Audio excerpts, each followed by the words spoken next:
ሰላም እንዴት ናችሁ? ዶክተር ዮናስ ነኝ። ዛሬ ይዤላችሁ የመጣሁት አኖሬክሲያ ነርቮሳ ያለባቸው ታካሚዎች ምግብ ለምንድን ነው መብላት የሚቸገሩት፣ ከዛ ደግሞ ሕክምናው ምን ይመስላል የሚለውን መንስኤውን እና ከነመፍትሄው ነው ማብራራላችሁ። አኖሬክሲያ ነርቮሳ ያለባቸው ሰዎች በእነሱ አእምሮ በጣም ወፍራም ነኝ ብለው ነው የሚያስቡት።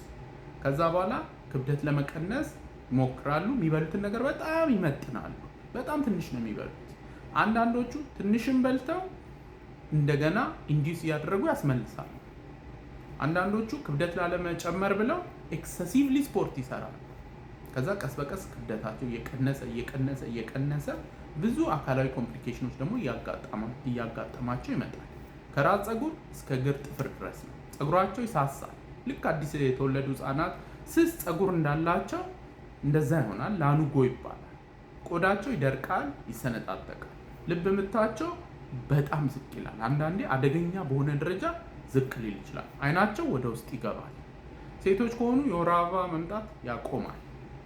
ወንዶች ላይ ደግሞ ቴስቴስትሮን ሆርሞን ዝቅ ስለሚል ይሄ የወንድነት ስሜት በጣም ይቀንሳል። ጺማቸው ይጠፋል። ጠዋት ላይ የብልት መቆም አይኖርም ምናምን ነገር። አጥንታቸው በጣም ይሳሳል። ኤኒዌይ ለነዚህ ሁሉ ኮምፕሊኬሽኖች ህክምናው ምግብ መብላት ነው።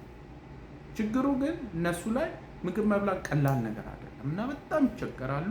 የሚቸገሩባቸውን 3 ዋና ዋና ምክንያቶችን አብራራላቸዋል። የመጀመሪያው ሳይኮሎጂካል ነው። ልክ ምግብ ሲባል ይፈራሉ። ይሄን ፍርሃት እንግዲህ ሳይኮቴራፒ በመስጠት በማበረታታት እንዲበሉ ማድረግ ያስፈልጋል እና ከዚህ ጋር በተያያዘ እንግዲህ አኖሬክሲያ ነርቮሳ ያላቸው ሰዎች ከምግብ ጋር ኦብሰስድ ናቸው። ስለ ምግብ አብዝተው ነው የሚያስቡት። ጥሩ ምግብ፣ መጥፎ ምግብ የሚሉት ነገር አለ በአእምሯቸው። ስለዚህ እነሱ ለምሳሌ ፋይበር ሪች የሆኑ ምግብ ነው የሚፈልጉት፣ አትክልት፣ ፍራፍሬ። እነዚህ ካሎሪያቸው ዝቅ ያለ ነው።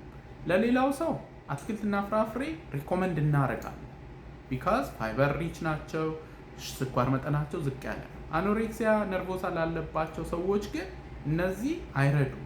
ምክንያቱም ምንድን ነው በዋናነት የምንፈልገው ካሎሪ ዴንስ የሆኑ ሶዛት ሰውነታቸው እንዲያገግም ክብደታቸው እንዲጨምር የሚያደርጉ ምግቦች ነው የምንፈልገው እና ለምሳሌ ከአንድ ኩባያ እርጎ የሚገኘው ካሎሪ ምናልባት በአትክልትና በፍራፍሬ እናገኘው ከተባለ ሳህን ሙሉ ሊሆን ይችላል እና ያን ሁሉ ሲበሉ ሆዳቸው ይነፋል፣ ለመብላት ይቸገራሉ ማለት ነው።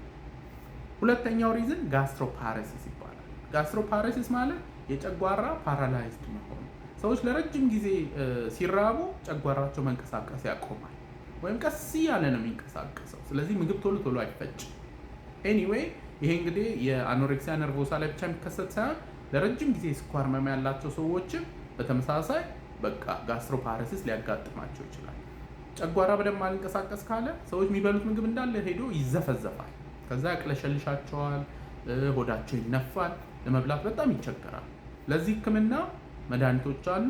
ለምሳሌ ሜቶክሎፕሮማይድ የሚባለው መድኃኒት ውጤታማ ነው። ከዚህ ባሻገር ደግሞ እንደነ ኢሪትሮማይሲን፣ አዚትሮማይሲን የሚባሉ አንቲባዮቲኮችን ያግዛሉ። እነሱን ልንጠቀም እንችላለን። ሶስተኛው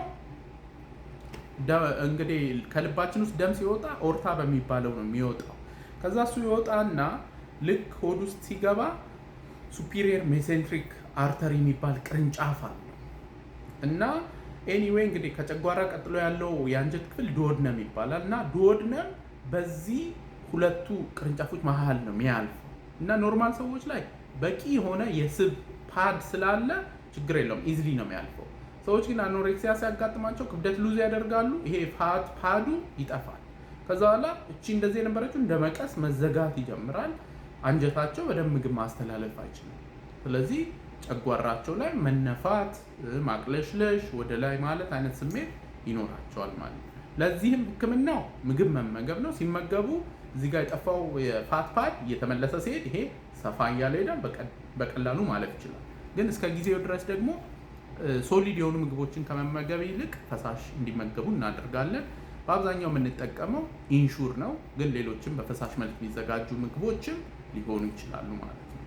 ኤኒዌይ ለዛሬ እንግዲህ ይዤላችሁ የመጣሁት አኖሬክሲያ ነርቮሳ ያለባቸው ሰዎች ለምንድን ነው ለመብላት የሚቸገሩት፣ ከዛ ደግሞ እንዴት ነው የምናክመው የሚለውን ይሆናል። ሁልጊዜ እንደምለው ያለ አእምሮ ጤና የለም። ደህና ሁኑ።